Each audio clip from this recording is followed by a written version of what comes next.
Hello बच्चों, स्वागत है आप सभी का हमारे और आपके यूट्यूब चैनल एज मिथ रवि का पर। तो आज हम पढ़ेंगे इलेक्ट्रिक मोटर। आज का जो नेक्स्ट जो टॉपिक है वो है इलेक्ट्रिक मोटर। इलेक्ट्रिक मोटर, सबसे पहले ये जानते हैं कि जो इलेक्ट्रिक मोटर है ये क्या होती है। उसके बाद जानेंगे कि जो इलेक्ट्रिक मोटर है वो किस प्रिंसिपल पे वर्क करती है। उसके बाद देखेंगे इसका कंस्ट्रक्शन। ठीक है, तो सबसे पहले ये जान लेते हैं कि ये जो इलेक्ट्रिक मोटर ये होती क्या है। तो इलेक्ट्रिक मोटर एक ऐसी डिवाइस है जो इलेक्ट्रिकल एनर्जी को मैकेनिकल एनर्जी में कन्वर्ट कर देती है। जैसे कि देखे होंगे जो हमारे घर में पंखे होते हैं, फैन, मिक्सर, जो चार आकुंडी की जो मोटर आती है वो मोटर, बाइक में मोटर होती है, कार में मोटर होती है, वो सब मोटर क्या होते हैं, इलेक्ट्रिक मोटर। उनका काम क्या होता है, वो इलेक्ट्रिकल एनर्जी को क्या करेंगे, मैकेनिकल एनर्जी में कन्वर्ट कर देंगे।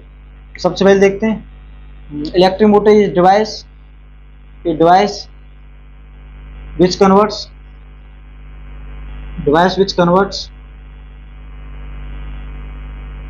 Electrical energy electrical energy electrical energy to mechanical energy. यानी जो इलेक्ट्रिकल एनर्जी होती है उसे किस में कन्वर्ट कर देगी, मैकेनिकल एनर्जी में। इसके एग्जांपल क्या क्या है, एग्जांपल फैन और कार्स, कार में भी होती है ना मोटर, कार्स और मिक्सर, वॉशिंग मशीन जो दूध चलानी मशीन होती है उसमें भी यही होती है, एक्सेट्रा। ठीक है, और ये जो इलेक्ट्रिक मोटर है वो किस प्रिंसिपल पे वर्क करती है, यानी principle of electric motor. Note कर लो वो है।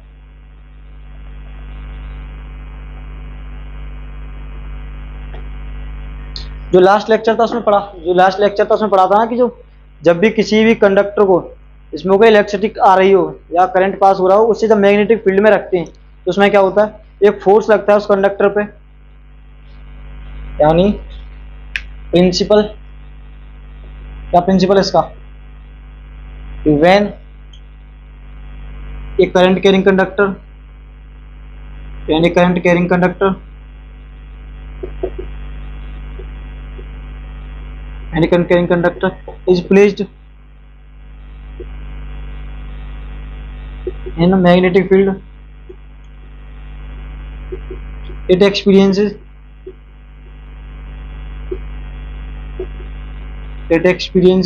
a force which makes that in motion। तो जब भी किसी करंट कैरिंग कंडक्टर को मैग्नेटिक फील्ड के बीच में रखेंगे तो उस पर क्या है, जो करंट कैरिंग कंडक्टर को उस पर कुछ ना कुछ फोर्स लगता है। तो उसी प्रिंसिपल पर ये जो मोटर होती है वो वर्क करती है। और इसका कंस्ट्रक्शन देखते हैं, जो इलेक्ट्रिक मोटर होती है ये कैसे बनती है। इलेक्ट्रिक मोटर के अंदर एक होती है मैग्नेट,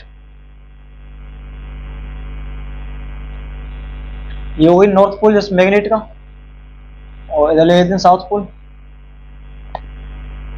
ठीक है, ये कौन सा पोल है, साउथ पोल। इसके अंदर होती है कॉइल,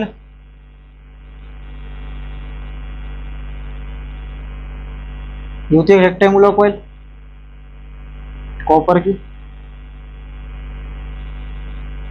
ये जो एंड है यहाँ पे होते हैं कुछ कार्बन ब्रश।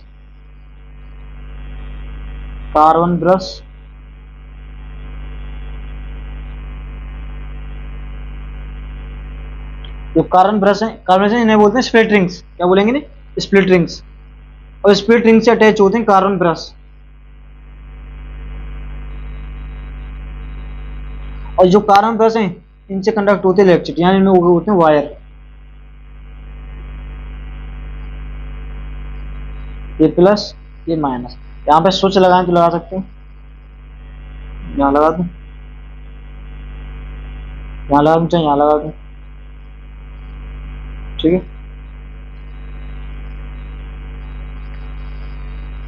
और इस पे क्या है, ये रेक्टेंगुलर कॉइल है, इसमें कोई करंट पास हो रहा हो, इस कॉइल को नाम दे देते हैं ए बी सी डी। और नॉर्थ पोल से साउथ पोल की तरफ क्या होंगी, मैग्नेटिक फील्ड्स होंगी। अच्छा, फ्लेमिंग लेफ्ट हैंड रूल लगाते हैं, फ्लेमिंग लेफ्ट हैंड रूल। और ये देखते हैं जैसे इसमें होकर करंट पास करेगा, कंस्ट्रक्शन क्या है, एक मैग्नेट होती है, इसके दो पोल होते हैं, एक नॉर्थ पोल एक साउथ पोल। इन दो पोल्स के बीच में एक रेक्टेंगुलर कॉइल रखते हैं, किसकी, कॉपर की रेक्टेंगुलर कॉइल होती है। जो कॉपर की जो लास्ट है, तो जो कॉइल है इसके एंड में लगाते हैं क्या, स्प्लिट रिंग्स, इन्हें बोलते हैं स्प्लिट रिंग्स, स्प्लिट रिंग्स। और स्प्लिट रिंग से कनेक्ट होते हैं कार्बन ब्रश, कार्बन ब्रश। और जो स्प्लिट रिंग है और जो ये कॉइल है, इनमें होती है सोल्डरिंग, क्या सोल्डरिंग मतलब अटैच होते हैं, पहले छूट नहीं सकती। और इनका बस कांटेक्ट होता है, कार्बन ब्रश का जो स्प्लिट रिंग है इनका बस कांटेक्ट होगा, ये चिपके नहीं होंगे। और इसमें क्या होता है कि जैसे इसमें करंट पास करेगा, करंट क्या कर रहा है, यहाँ के पास कर रहा है, करंट, करंट पास कर रहा है,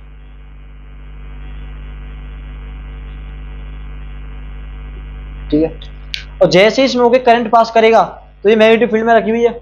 जब भी कोई वायर जिसमें होके करंट जा रहा हो उसे मैग्नेटिक फील्ड में रखेंगे तो इसके ऊपर कुछ ना कुछ फोर्स लगता है, कि वो किससे निकालते हैं, वो निकालते हैं फ्लेमिंग लेफ्ट हैंड रूल से। अच्छा, ये देते हैं फ्लेमिंग लेफ्ट हैंड रूल।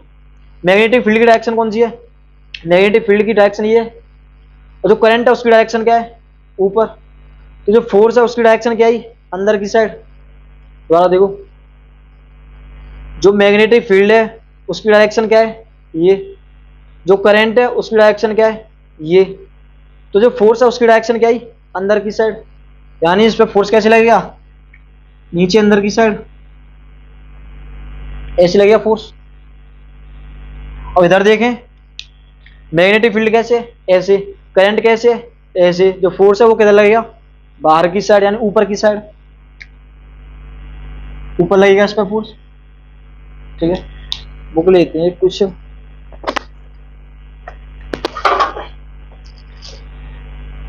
जैसे ये है, ये एक रेक्टेंगुलर कॉल है, इसमें कोई करंट पास कर रहा है, इसकी जो मैग्नेटिक फील्ड लाइन है वो किधर है, इस डायरेक्शन से इस डायरेक्शन में। तो इस पे जो फोर्स लगेगा वो किधर लगेगा, नीचे की साइड, यानी ऐसे, इस पे लगेगा ऐसे। और ये जो साइड है इस पे फोर्स किधर लगेगा, इस डायरेक्शन में। यानी जैसे इस पे नीचे फोर्स लगा, इस पे ऊपर फोर्स लगा, तो ये क्या करेगा, ये जो रेक्टेंगुलर कॉल है ये क्या करेगी, मूव। रेक्टेंगुलर कॉल क्या करेगी, मूव। अच्छा, और यहां से ये मूव करी। अब जो ये रेक्टेंगुलर कॉल है जब ये मूव कर जाएगी तो उसके बाद क्या होगा, ये जो ए पार्ट है वो बी पे चला जाएगा, और जो बी पार्ट है वो ए बन जाएगा, जो डी है वो सी बन जाएगा, और जो सी है वो ए बन जाएगा। मान के चलते एक बार करंट पास हुआ तो इस पर कुछ फोर्स लगा, ये जो साइड है नीचे की साइड गई और ये ऊपर आई, यानी इसमें कुछ रोटेशन हुआ, इसमें कुछ रोटेशन हुआ।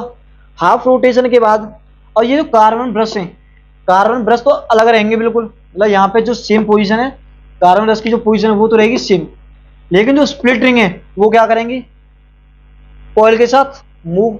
यानी एक टाइम कैसा आएगा कि जो ए है वो बी बन जाएगा, ये बी हो जाएगा, और ये ए हो जाएगा, ये डी और ये सी। तो एक टाइम ऐसा आएगा कि जो कॉइल है वो बीचों बीच आ जाएगी, मतलब इस पे फोर्स लगा, इस पे लगा, इस साइड में लग रहा है नीचे की साइड में फोर्स, और ये जो है इस पे लगेगा ऊपर की तरफ फोर्स, तो इसमें नीचे फोर्स लगा और इस पे ऊपर फोर्स लगा। तो एक टाइम ऐसा आएगा तब ये बीच में होगी। तो जब इसमें पहले करंट पास किया तो ये जो कोयल है मूव किया, तो इसमें कुछ ना कुछ मोमेंटम आया हुआ, मोमेंटम आया हुआ। और जो मोमेंटम आया है तो उसकी वजह से ऐसा नहीं है कि इसी जगह पर रुक जाएगा, ये जो है दोबारा मूव करेगा। और जैसे पहले ऐसे था फिर मूव करके कहाँ आया, इस पोजीशन पे, यानी इसकी जो डायरेक्शन ऑफ करंट है वो कैसी हो गई, रिवर्स। पहले जो सी, जो कर ये था बी टू सी करंट नीचे था, अब बी टू सी करंट कैसा है, ऊपर। पहले ए टू डी करंट कैसा था, ऊपर, और ए टू डी करंट कैसा है, नीचे। यानी जो सेकंड रोटेशन होगा 180 डिग्री के बाद उसमें क्या होगा, डायरेक्शन ऑफ करंट रिवर्स हो जाएगी, जिसकी वजह से कंटिन्यूसली क्या करेगा, रोटेट। नहीं समझना दोबारा समझते हैं। ये है, इस पे तो मार्कर लग जाएंगे, दोबारा समझो। ये है, इस पे फोर्स लगा नीचे की डायरेक्शन में, और इस डायरेक्शन में लगा ऊपर की डायरेक्शन में फोर्स। तो जैसे इस पे नीचे की डायरेक्शन में फोर्स लगेगा तो ये नीचे जाएगा, और इस डायरेक्शन में क्या लगेगा, ऊपर की डायरेक्शन में, तो ये ऐसे ऊपर आएगा। और जैसे ही यहाँ पे आया तो इसकी जो कार्बन ब्रश है वो स्प्लिट रिंग के कांटेक्ट में नहीं होंगे। और जैसे यहाँ पे आया तो इसका मतलब ये नहीं है कि यहाँ पे रुक जाएगा, इसके अंदर कुछ ना कुछ मोमेंटम आया होगा, और मोमेंटम हुआ तो ये आगे भी मूव करेगा, और जैसे ही ये आगे मूव करेगा तो इसकी जो साइड है वो चेंज हो गई, साइड चेंज हो गई मतलब जो डायरेक्शन ऑफ करंट है वो भी रिवर्स हो गया, और डायरेक्शन ऑफ करंट रिवर्स हुआ मतलब यहाँ पे जो स्प्लिट रिंग है अब वो दोबारा कार्बन ब्रश के कांटेक्ट में आएगी। जैसे ही कार्बन ब्रश के कांटेक्ट में आएंगी स्प्लिट रिंग, यानी करंट फिर से पास होगा, करंट फिर से पास होगा तो इस पर फिर नीचे की जगह फोर्स लगेगा और इसमें ऊपर की साइड फोर्स लगेगा। ऐसे ये बार रिपीटेडली होगा और ये जो मोशन होगा वो किस में आ जाएगा, रोटेशन में आ जाएगा। ठीक है, ये जो कॉइल है ये किस में आएगी, रोटेशन करने लगेगी। अब बात आती है कि स्प्लिट रिंग का काम क्या है और जो कार्बन ब्रश है इसका काम क्या है। स्प्लिट रिंग का वर्क होता है, एक एक से वर्क देखते हैं। जो स्प्लिट रिंग है उसका वर्क क्या है, स्प्लिट रिंग, स्प्लिट रिंग का वर्क क्या है, स्प्लिट रिंग का काम क्या है। स्प्लिट रिंग यहाँ पे क्या कर रही है, पहले ये यहां थी अब बाद में दूसरी जगह जाएगी, यानी डायरेक्शन ऑफ करंट को क्या कर रही है, reverse, reverse the direction of current, direction of current को रिवर्स करेगी। अच्छा कार्बन ब्रश है ये, कार्बन ब्रश, इनका काम क्या होता है, कार्बन ब्रश, कार्बन ब्रश का काम क्या है, जो कार्बन ब्रश हैं वो स्प्लिट रिंग से क्या करते हैं, कॉन्टैक्ट बना के रखते हैं, यानी make contact with split rings, और स्प्लिट रिंग से कॉन्टैक्ट हुआ तो करंट पास करने देगी। ठीक है, मैग्नेट का वर्क क्या है, मैग्नेटिक फील्ड पैदा करना। अब बात आती है कि हमें चाहिए मतलब जो ये रोटेशन कर रही है वो कर रही है कम, अब मुझे इसके रोटेशन बढ़ाने, ये जो इलेक्ट्रिक मोटर बनी है इसके मुझे क्या करने, रोटेशन बढ़ाने, आरपीएम बढ़ाना। तो रोटेशन में कैसे बढ़ा सकता हूं, सबसे पहला मेथड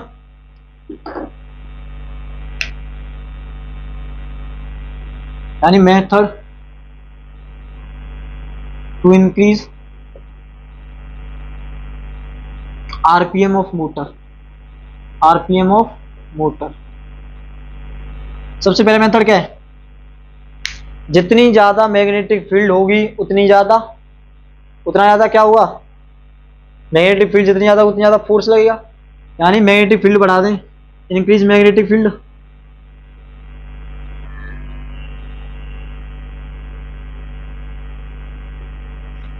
अच्छा पहले इसमें थे नंबर ऑफ टर्न्स एक, और इसके टर्न से ज्यादा बढ़ा दूं तो क्या इसके जो आरपीएम वो बढ़ेगा, मतलब नंबर ऑफ टर्न्स को इंक्रीज कर दो, number of turns of copper wire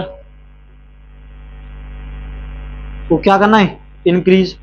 तीसरी चीज जिसमें इलेक्ट्रिक करंट आ रहा है उसकी इंटेंसिटी बढ़ा दूं, जो करंट है वो बढ़ा दूं, इंक्रीज करंट, इंक्रीज करंट। चौथी ये जो एरिया है कॉइल का इसे भी इंक्रीज कर दूं, यानी increase area of coil, area of coil. तो आएगा जो लेक्चर्स में बस इतना ही पढ़ना था।